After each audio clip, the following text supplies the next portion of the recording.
योगानंद परमहंस अपने शिष्यों से बड़ी कड़ी साधना करवाते थे। कभी कभी कुछ बच्चों का सबका स्वभाव एक जैसा नहीं होता है, तो वहाँ पर भी ऐसे नंग नंग होते थे उनके पास।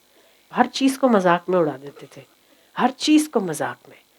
आजकल जैसे कैसे ना हर बात का मजाक बना देते, ऐसे उस समय भी था। ऐसा नहीं कि अभी पैदा हुए सब, तभी भी भिन्न भिन्न प्रकार की मति के लोग थे।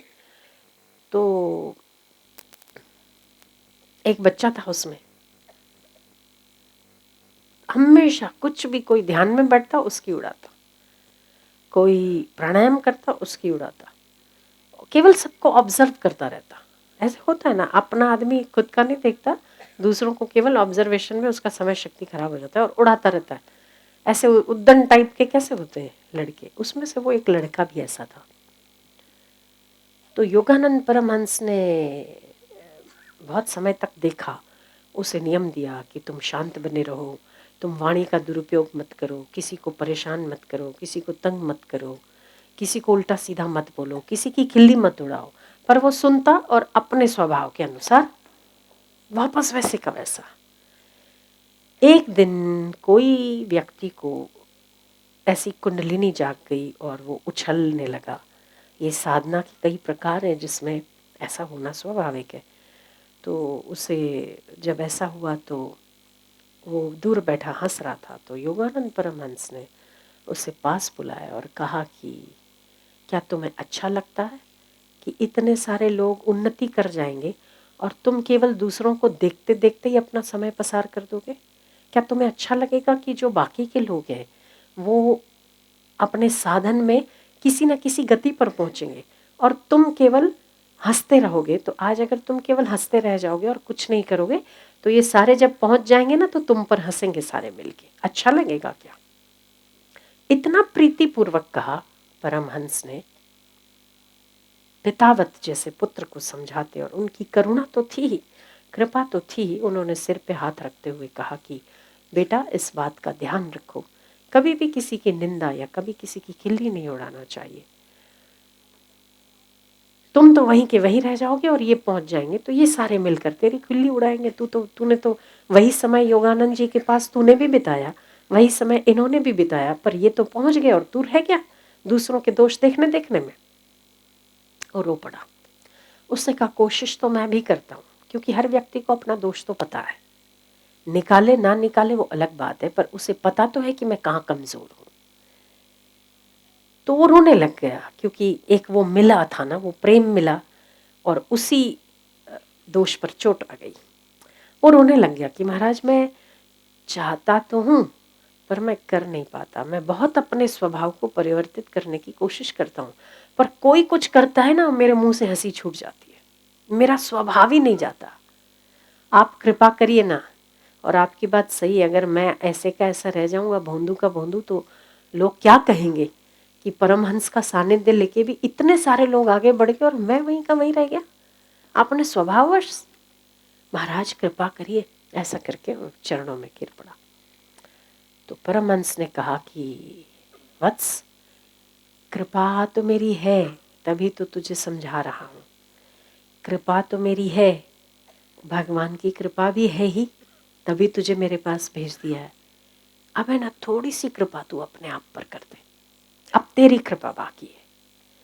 जिस दिन तू अपने आप पर कृपा कर लेगा ना, उस दिन तू चाहेगा वो कर लेगा। कहा जाता है कि उसने इस समय के बाद, पहले जब तक उसको लोग समझाते थे, जब तक परमहंस योगानंद भी कोशिश करते थे, मतलब ऐसे ही जैसे सत्संग के बीच में किसी एक बार एक को टोक दिया, ऐसा करना स्वाभाविक ही सोचते थे कि शायद ठीक हो जाए। पर जिस दिन वो दृष्टि से दृष्टि मिलती है और उनका हाथ जब स्पर्श हो जाता है उसको, और कहते हैं कि तुम्हें ठीक होना चाहिए, तब और उसके बाद से उसका जो साधन हुआ, 6 साल वाले जिस स्थिति पर नहीं पहुंचे वो 6 महीने में पहुंचा। कृपा है, एक कृपा है। पर लेने का पात्र चाहिए, उस व्यक्ति को वो एहसास चाहिए कि मैं ठीक होना चाहता हूँ। अगर जिसे एहसास ही नहीं, वो तो पत्थर है, वो तो एक नहीं, बैलों की तरह अगर गधा मजदूरी जीवन भर भी करता रहे, कोई फर्क नहीं पड़ता। और आप अगर अपना कल्याण ना करो, उससे दुनिया को कोई परवाह नहीं, कोई परवाह नहीं। आप उन्नत हो रहे हो कि आप अवनत हो रहे हो, इससे दूसरे को क्या मतलब है? आपको क्या होना है? गधा मजदूरी करनी, बैलों की तरह सामान ढो ढो के मर जाना है, या घोड़े की तरह छलांग लगानी, या शेर की तरह दहाड़ के राजा की तरह जीना, आपकी मर्जी है ना। तो अपने स्वभाव को, अपनी आदतों को, अपने साधन की न्यूनता को या लापरवाही को आपको ठीक करना है या नहीं करना है? क्या चाहते हैं आप? सबसे पहले तो वो बात, अगर आप चाहते हैं तो कल्याण आपसे दूर नहीं रह सकता, पक्की बात है, क्योंकि गुरु की कृपा तो है, संतों की अनुकंपा भी है। अब क्या बाकी है?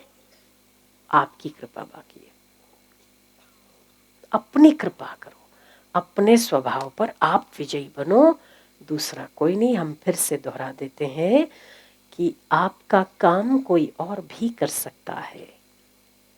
क्या है? आप खाना बनाती हैं माइयाँ, पिज़्ज़ा बनाती हैं, बर्गर बनाती हैं, दाल चावल बनाती हैं, रोटी बनाती हैं, पूड़ी सब्जी बनाती हैं, जलेबियाँ बनाती हैं, चाइनीज़ आइटम बनाती हैं, क्या बनाते हैं आप?